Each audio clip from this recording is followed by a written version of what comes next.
Thank you so much, everyone. I'm Charles Dickens Omara.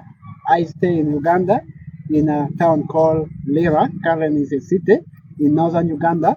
At the same time, I'm a student of Farming Academy in Denmark and Anga Relief Africa.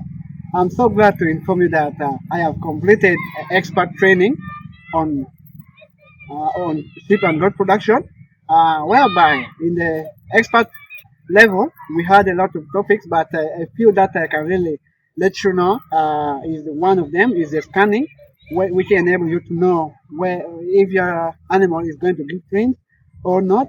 It also enable you to know maybe could there be like any difficulties that might prompt your animals.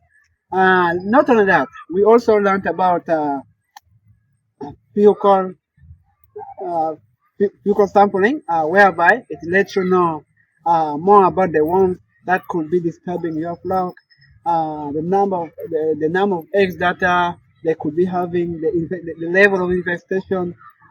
Under this topic, it really makes you to analyze all those things. You just go and collect those sample of the dropping of the animals, you take to the laboratory, you analyze them, then it can really give you a very good conclusion.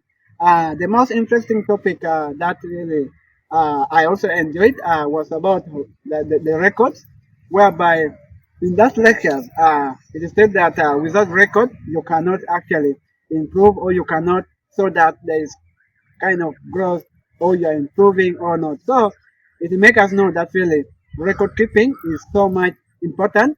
And above all, in that topic, there was something like the enterprise selection, which really which was really very key in our lectures and in our learning.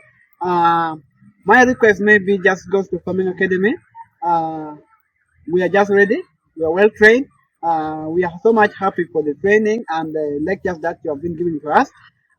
So far now we are at the expert level, and I believe that the knowledge that you have imparted in us, we are also going to take it back ground to the farmers, so that really the farmer can also grab it very well. I still believe that if the farmers are really to pick this thing the way we, the trainers, have picked it, I believe that most of the farmers will have a solution to the problem that is really affecting uh, their farm. Thank you so much, Anga Relief Africa. Thank you so much, Farming Academy Denmark.